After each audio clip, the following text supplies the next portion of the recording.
حضرت زبیر وہ صحابی ہیں یعنی جو نبی الاسلام کے بہادر ترین اصحاب میں سے 12 بندے غزوہ احد میں حضور کے ساتھ رہ گئے تھے 700 میں سے غزوہ احد کے اندر، ان میں سے ایک حضرت زبیر بھی تھے، اور یہ تلوار کمال کی چلاتے تھے، اکیلے میدان جنگ میں آگے چلے جاتے تھے۔ بخاری میں آتا ہے کہ ان کا بیٹا عبداللہ ابن زبیر کہتا ہے کہ میرے باپ کے 2 شانوں کے درمیان اتنا بڑا زخم تھا جو ہیل اپ ہو گیا تھا، لیکن پھر بھی گڑا پڑا ہوا تھا، میں پورا ہاتھ اس میں داخل کر لیتا تھا، اور وہ زخم ان کو احد کے موقع پہ لگا تھا، ٹھیک ہے۔ اور پھر جنگ، اسی حدیث میں بخاری کے آتا ہے کہ جنگ یرموک کے موقع پر لوگ یعنی لیڈر کے اوپر چل رہے ہوتے ہیں، تو حضرت زبیر بھی ایک اسکواڈ کو لیڈ کر رہے تھے، تو لوگوں نے کہا حضرت آپ آگے جائیں، انہوں نے کہا جب میں آگے جاؤں گا تو میرے ساتھ کوئی نہیں آگے جا سکتا۔ وہ اکیلے گھوڑے کو انہوں نے جو ہے وہ ایڑی لگائی اور رومن امپائر کی یعنی فوج کے اندر گھس گئے، اور کوئی بھی ان سے لڑنے کے لیے تیار نہیں ہوتا تھا،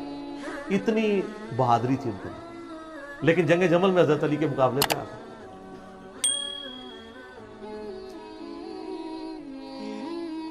اس تکلیف کا کوئی اندازہ نہیں کر سکتا۔ حضرت حسن ابن علی نے بتایا مولا علی سے کہ بھئی حضرت زبیر آئے ہیں، تو حضرت علی نے کہا کہ رکو میں خود چاہتا ہوں۔ گئے، کہا زبیر یاد ہے وہ دن جب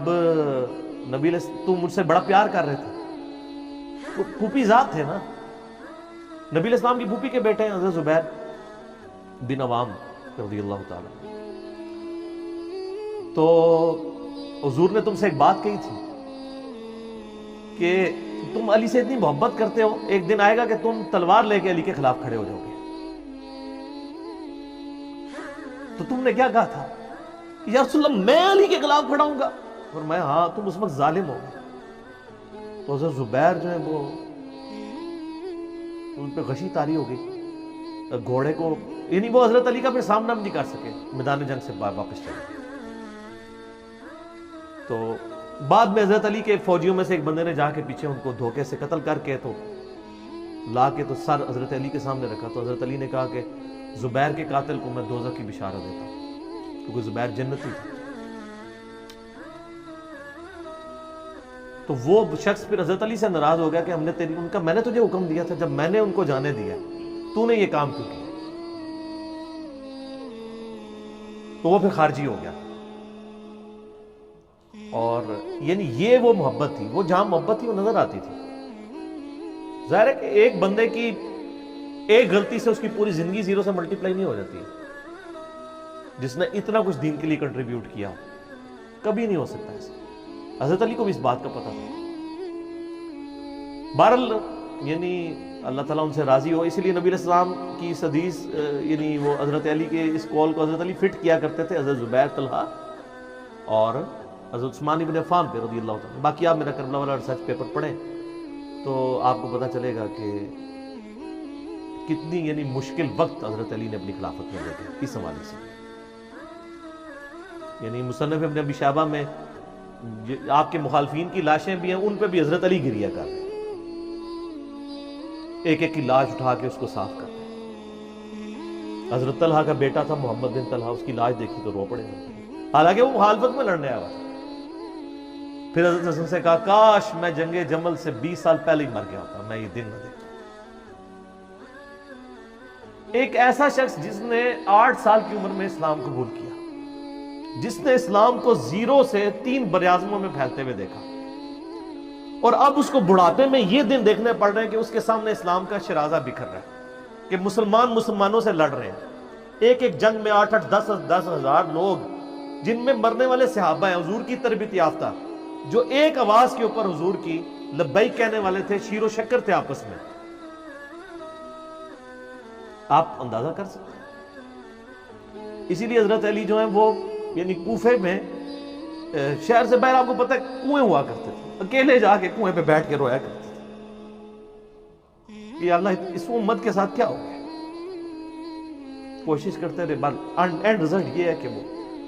خلافت کا نظام۔ اسی لیے مصنف ابن ابی شیبہ میں آتا ہے کہ آپ نے فجر اور عشاء کی نمازوں میں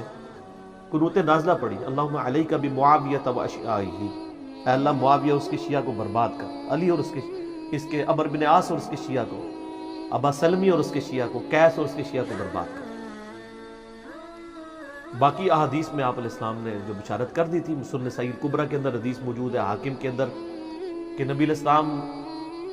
نے حضرت علی سے ایک دن فرمایا تھا، اے علی، اگلی امتوں میں سب سے بڑا بدبخت وہ تھا جس نے قوم عاد کی اونٹنی کو قتل کیا اور اس کے بعد عذاب آ گیا۔ میری امت کا سب سے بڑا بدبخت وہ ہوگا جو تیرے سر کے خون سے تیری داڑھی کو رنگ دے، اور وہی ہوا ہے۔ اور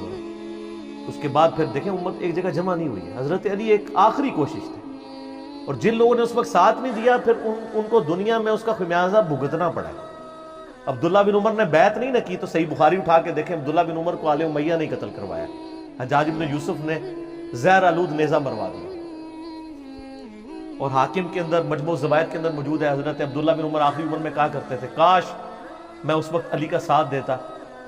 اور یہ خلافت کا نظام تو بچ جاتا، کیونکہ کئی لوگ بیچ میں نیوٹرل ہو گئے تھے جو پھر ساتھ نہیں دیا، تو اس کی وجہ سے